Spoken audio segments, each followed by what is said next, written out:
కుక్క కాటుకి చెప్పు దెబ్బ అనే ఒక సామెత ఉంది. రిప్లై ఇవ్వడం కాస్త ఆలస్యమైన జేడీ వ్యాన్స్ కి చెప్పుతో కొట్టినట్లు నెతన్యాహు సమాధానమిచ్చాడు. సరిగ్గా నెల రోజుల క్రితం అటు ట్రంప్ ఇటు జేడీ వ్యాన్స్ ఇజ్రాయెల్ ని టార్గెట్ చేసుకుని పదే పదే పరుషమైన వ్యాఖ్యలు మాట్లాడారు. ట్రంప్ ఏమన్నాడు, నెతన్యాహుని ఫక్కింగ్ క్రేజీ అన్నాడు. మా బాసే ఇజ్రాయెల్ ని తిడుతున్నాడు, ఇక నేనెందుకు తిట్టకూడదు అనుకున్నాడో ఏమో. జేడీ వ్యాన్స్ కూడా పరుషమైన వ్యాఖ్యలు మాట్లాడాడు. జేడీ వ్యాన్స్ ఎగ్జాక్ట్ గా ఏమన్నాడు, if I was in the cabinet of Israel government, ఒకవేళ నేను గనక ఇజ్రాయెల్ గవర్నమెంట్ లో మంత్రిగా ఉంటే, I may not be attacking the only powerful ally that I have anywhere left in the entire world. ఈ ప్రపంచం మొత్తంలో నాకు ఎక్కడా దిక్కు లేదు, ఒకే ఒక దిక్కుంది. ఆ దిక్కు పైన కూడా నేను పరుషమైన పదజాలాన్ని వాడి దూరం చేసుకోను అంటున్నాడు జేడీ వ్యాన్స్. నిజానికి చాలా చీప్ కామెంట్స్ అండి. దీని అర్థం ఏంటో చెప్తాను వినండి.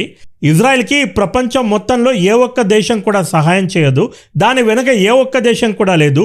ప్రపంచంలో ఉన్నటువంటి అన్ని దేశాలు ఇజ్రాయెల్ని ద్వేషిస్తున్నాయి. ఒకే ఒక్క దేశం ఇజ్రాయెల్కి అండగా ఉంది, అది అమెరికా.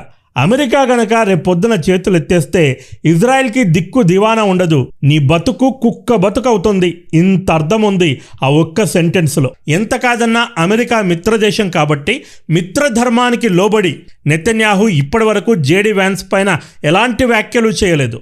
నిజానికి జేడీ వ్యాన్స్ ఉపరాష్ట్రపతి, రాష్ట్రపతి కాదు. అయినా సరే తన స్థాయికి మించి మాట్లాడాడు. ఇంతకీ నెల రోజుల క్రితం జరిగినటువంటి ఈ సంఘటన ఇప్పుడు ఎందుకు హైలైట్ అవుతుంది అంటే, నిన్న నెతన్యాహు ఫాక్స్ న్యూస్ అనే ఒక ఛానల్కి ఇంటర్వ్యూ ఇచ్చాడు. ఈ ఇంటర్వ్యూలో రిపోర్టర్ కావాలని చెప్పేసి జేడీ వ్యాన్స్ వీడియోను చూపెట్టి ఇలా జేడీ వ్యాన్స్ అంటున్నాడు, దీనిపైన మీ కామెంట్స్ ఏంటి, నిజంగానే ఇజ్రాయెల్కి దిక్కు దివానా లేదా అమెరికా తప్ప అని రెచ్చగొట్టే విధంగా క్వశ్చన్ చేసే ప్రయత్నం చేసింది. దీనికి నెతన్యాహు తనదైన శైలిలో మాట్లాడుతూ, అమెరికా మా మిత్రదేశం. ఒక కుటుంబంలో ఉండే కుటుంబ సభ్యుల మధ్య అడపాదడపా వివాదాలు వస్తుంటాయి. ఆప్తమిత్రులే అప్పుడప్పుడు మాట అనుకుంటారు. 99% అమెరికా ఇజ్రాయెల్ల గోల్ ఒక్కటే, మా ధ్యేయం ఒక్కటే కాబట్టి మేము ఒకే బాటలో ప్రయాణిస్తూ ఉంటాం. ఒక 1% అక్కడ ఇక్కడ మాటలు అనుకుంటూ ఉంటాం. దీన్ని పెద్దగా సీరియస్గా తీసుకోవాల్సిన పని లేదు అని నెతన్యాహు డిప్లొమాటిక్గా సమాధానం చెప్పాడు. చెబుతూనే తనదైన శైలిలో జేడీ వ్యాన్స్కి చురకలు కూడా అంటించాడు. జేడీ వ్యాన్స్ తప్పుగా మాట్లాడుతున్నాడు. ఇజ్రాయెల్కి ఒక అమెరికా సపోర్ట్ మాత్రమే కాదు, ఒక చిన్న దేశం సపోర్ట్ కూడా ఉంది. ఆ దేశం ఎంత చిన్నది అంటే, ఆ దేశంలో జస్ట్ ఒక 1.4 బిలియన్ పీపుల్ ఉంటారు అంతే. ఏంటి ప్రశాంత్, నెతన్యాహు భారత్ని పట్టుకొని చిన్న దేశం అన్నాడా, అంత మాట అంటాడా అని దయచేసి కసురుకోకండి. నెతన్యాహు సర్కాస్టిక్గా అలా అన్నాడు. ఇంకా సింపుల్గా చెప్పాలంటే ఇండైరెక్ట్గా అమెరికాను చటాక్ దేశం అన్నాడు. ఇంకా విడమర్చి చెప్పాలంటే భారత్ లాంటి 1.4 బిలియన్ ప్రజలు కలిగినటువంటి ఒక అతిపెద్ద దేశం యొక్క సపోర్ట్ మాకుంది. అలాంటప్పుడు నువ్వు ఏ దేశం సపోర్టు లేదు, దిక్కు దివానా లేదు అని ఎలా అంటావు? ఇంకా నెతన్యాహు ఏమన్నాడు, ఒక్కసారి ఫేస్బుక్లోకి వెళ్ళి నా అకౌంట్ చూడు, నన్ను భారత్ నుండి ఎంతమంది ఫాలో అవుతున్నారో నీకు తెలుస్తుంది అని చురకలు అంటించాడు. అదే భారత్కి చెందినటువంటి అమ్మాయిని పెళ్లి చేసుకున్న జేడీ వ్యాన్స్కి ఈ విషయం కొత్తగా తెలియంది కాదు, కానీ నెతన్యాహు గుర్తు చేశాడు. నెల రోజుల కిందటే నెతన్యాహు భారత్ గురించి వ్యాఖ్యలు చేశాడు. మీకు ఎప్పుడైనా సరే ఎక్సైటింగ్ మూమెంట్ ఏదైనా ఉందా అంటే ఉందండి. నేను భారత్కి వెళ్ళినప్పుడు అక్కడి దేశ ప్రజల ప్రేమ చూసి నేను ఎక్సైట్ అయ్యాను అన్నాడు నెతన్యాహు. భారత ప్రజలు నెతన్యాహు హృదయాన్ని ఏ స్థాయిలో గెలుచుకున్నారో ఆ ఒక్క ఉదాహరణ చాలు. పదే పదే నెతన్యాహు ఈ మధ్య భారత్ని కలవరిస్తూ ఉన్నాడు. మనం ప్రేమతో నెతన్యాహు హృదయాన్ని గెలుచుకున్నాం. యునైటెడ్ నేషన్స్లో ఇజ్రాయెల్ పాలస్తీనాల మధ్య అనేక సార్లు ఓటింగ్ జరిగింది. భారత్ కొన్నిసార్లు ఇజ్రాయెల్కి అనుకూలంగా ఓటు వేసింది, కొన్నిసార్లు ఇజ్రాయెల్కి వ్యతిరేకంగా ఓటు వేసింది. ఇవన్నీ కూడా డిప్లొమసీలో భాగంగా జరుగుతూ ఉంటాయి. కానీ భారతదేశ ప్రజలు మాత్రం ఎల్లప్పుడూ ఇజ్రాయెల్కి అనుకూలంగానే ఉన్నారు, ఇజ్రాయెల్తో ప్రేమతోనే ఉన్నారు. ఎందుకున్నారు అంటే, మనకి ఎప్పుడెప్పుడు అవసరం పడిందో, భారత్ ఎప్పుడెప్పుడు కష్టాల్లో పడిందో ఏమాత్రం ఆలోచించకుండా హెల్ప్ కోసం ఇజ్రాయెల్ ముందుకొచ్చింది. కార్గిల్ వార్ సమయంలో కొండపైన ఉన్నటువంటి పాకిస్తాన్ సైనికులు ఎంతమంది ఉన్నారో మాకు అర్థం కావట్లేదు, శాటిలైట్ ఇమేజెస్ కాస్త మాతో షేర్ చేసుకుంటారా అని భారత్ ఇదే అమెరికాకి అడిగితే, లేదు అలా షేర్ చేస్తే పాకిస్తాన్కి కోపం వస్తుంది, మేము ఇవ్వము అంది. అలాంటి సమయంలో భారత్ దగ్గర అప్పటికప్పుడు ఆయుధాలు లేకపోయేసరికి ఇజ్రాయెల్ హుటాహుటిన రాత్రికి రాత్రి వెపన్ సప్లై చేసిందండి. డిమాండ్ ఎక్కువగా ఉన్న సమయంలో అమెజాన్ వాడే 2-3 రోజుల సమయం తీసుకుంటాడు ఆర్డర్ డెలివరీ ఇవ్వడానికి. అలాంటిది ఒక దేశం మరొక దేశం ఇబ్బందులో ఉంది అని తెలిసి రాత్రికి రాత్రి వెపన్ సప్లై చేసింది. అంతలా ఇజ్రాయెల్ హెల్ప్ చేసింది. ఆపరేషన్ సింధూర్ సమయంలో కూడా టెక్నాలజీ సహాయం చేసింది. భారతదేశ ప్రజలు పాకిస్తాన్ లాగా నిరక్షరాస్యులు కాదు. జెన్జీ కిడ్స్ చదువుకుంటున్నారు, వరల్డ్ అఫైర్స్ పైన అమితమైన ఆసక్తి చూపెడుతున్నారు. ఏ దేశం మిత్రదేశం, ఏ దేశం శత్రుదేశం, ఏ దేశం గుంటనక్క దేశం అన్నీ కూడా జెన్జీ కిడ్స్కి తెలుసు. కాబట్టే ఇజ్రాయెల్ పైన అమితమైన ప్రేమను చూపెడుతున్నారు. ఆల్మోస్ట్ మెజారిటీ యూత్ ఇజ్రాయిలే మా మిత్రదేశమని ఖరాఖండిగా చెప్తున్నారు. వాళ్ళకెవరు బ్రెయిన్ వాష్ చేయలేదండి. పాకిస్తాన్లో లాగా ఉన్న హిస్టరీ మొత్తం తీసేసి ఒట్టోమన్ సామ్రాజ్యము, టర్కీ ఎంపైర్ ఇలా తప్పుడు హిస్టరీ వాళ్ళకి నేర్పలేదు. వాళ్ళకున్నటువంటి మేధాశక్తితో గ్రహించారు ఎవరు మిత్రదేశము, ఎవరు శత్రుదేశము అని. ఏ పాముకి పాలు పోస్తే అది బుసలు కొడుతుందో కూడా జెన్జీ కిడ్స్కి తెలుసు. ఇరాన్ పైన ఇజ్రాయెల్ యుద్ధానికి జస్ట్ 1-2 డేస్ ముందు మోడీ గారు ఇజ్రాయెల్లో ఉన్నారు. 1 కాదు 2 కాదు 16 అగ్రిమెంట్లు చేసుకున్నారు. ఇందులో ముఖ్యంగా ఎమర్జింగ్ టెక్నాలజీ షేరింగ్ ఇజ్రాయెల్ టెక్నాలజీకి పెట్టింది పేరు. అలాంటి ఇజ్రాయెల్ టెక్నాలజీని భారత్తో షేర్ చేసుకోవడానికి ముందుకొచ్చింది. డిఫెన్స్ రంగంలో జాయింట్ వెంచర్స్ ఏర్పాటు చేయడానికి ముందుకొచ్చింది. Agriculture, water, labour mobility, culture, education అన్ని రంగాల్లో కూడా మనతో కలిసి నడవడానికి ఇజ్రాయెల్ ఆసక్తి చూపుతుంది. ఇదంతా ఎప్పుడు సాధ్యపడుతుంది? 2 దేశాల మధ్య ట్రస్ట్ ఉన్నప్పుడు. ట్రస్టే లేనప్పుడు ఇక ఆ దేశాల మధ్య స్ట్రాటజిక్ పార్ట్నర్షిప్ ఎలా డెవలప్ అవుతుంది చెప్పండి? అమెరికా ఎన్నటికీ స్ట్రాటజిక్ పార్ట్నర్ కాదు. ఇది ఎప్పటికైనా సరే హ్యాండ్ ఇచ్చి వెళ్ళే దేశమని ప్రపంచం మొత్తానికి తెలుసు. భారత్తో మిసైల్ టెక్నాలజీ షేర్ చేసుకోవడానికి, డ్రోన్ టెక్నాలజీ షేర్ చేసుకోవడానికి, ఐరన్ బీమ్ ఇవ్వడానికి కూడా ఇజ్రాయెల్ ముందుకొచ్చింది. అంతేకాదు తమిళనాడులో ఒక జాయింట్ వెంచర్ స్టార్ట్ చేస్తున్నారు. అక్కడ అనేక మిసైల్స్, డ్రోన్స్ ఇవన్నీ కూడా యుద్ధ ప్రాతిపదికన తయారు చేస్తారు. మేక్ ఇన్ ఇండియాలో భాగంగా ఇవన్నీ జరుగుతున్నాయి. అంతేకాకుండా అమెరికాలో ప్యూ రీసెర్చ్ అని చెప్పి ఒక రీసెర్చ్ సంస్థ రీసెంట్గా ఒక పోల్ నిర్వహించింది. అందులో 60% జనాలు ఇజ్రాయెల్ పైన నెగిటివ్ వ్యూని వ్యక్తం చేశారు. గ్యాలప్ అనే మరొక రీసెర్చ్ సంస్థ ఉంది. ఈ సంస్థ సర్వే ప్రకారం కూడా మెజారిటీ అమెరికన్స్ ఇజ్రాయెల్ పైన గుర్రుగా ఉన్నారు. వాళ్ళు పాలస్తీనియన్స్ పట్ల ఎనలేని సింపతి చూపెడుతున్నారు. ఇజ్రాయెల్ గాజా పైన దారుణాలు చేస్తుంది అంటున్నారు ఈ మెజారిటీ అమెరికన్స్. ఇదే అమెరికన్స్ విషయం మర్చిపోతున్నారు. ఎందుకు ఇజ్రాయెల్ ఈ గాజా పైన యుద్ధాన్ని ప్రకటించాల్సి వచ్చింది? అక్టోబర్ 7th రోజు ఏం జరిగింది? అక్టోబర్ 7th రోజు కిడ్నాప్ చేసినటువంటి హాస్టేజెస్ని ఎంత దారుణంగా టార్చర్ చేశారో ఈ వీడియోలో నేను డీటెయిల్గా ఎక్స్ప్లెయిన్ చేశాను. ఈవెన్ మేల్స్ని కూడా వీళ్ళు విడిచిపెట్టలేదు, సెక్సువల్ అబ్యూజ్ చేశారు. రీసెంట్గా ఆ కిరాతకుని చంపి నెతన్యాహు పగదీర్చుకున్నాడు. ఈ వీడియో చూడకపోయినట్లయితే వెంటనే చూసేయండి. ఎంత ఘోరంగా వీళ్ళు టార్చర్ చేస్తారో మీకు అర్థమవుతుంది.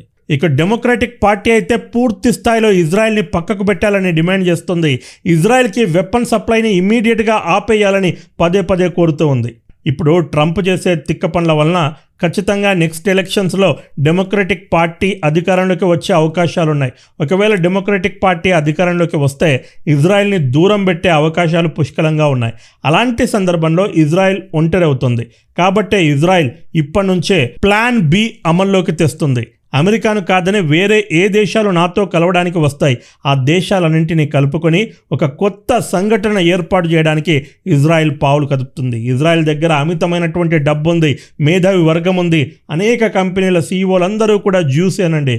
వీళ్ళందరినీ కూడా ఏకం చేసి అమెరికాకు వ్యతిరేకంగా ఒక పెద్ద గ్రూప్ని ఫామ్ చేసినా ఆశ్చర్యపోనక్కర్లేదు. కాబట్టి అమెరికా కనుక ఇజ్రాయెల్ని దూరం చేసుకుంటే దానంతటి తెలివి తక్కువ దేశం మరొకటి లేదు. ఇక యుఎస్లో ఉన్నటువంటి లెఫ్ట్ వింగ్ అయితే రేపొద్దున ఇరాన్తో మళ్ళీ యుద్ధం స్టార్ట్ అయితే గనక ఖచ్చితంగా ఇజ్రాయెల్ ఓడిపోతుంది.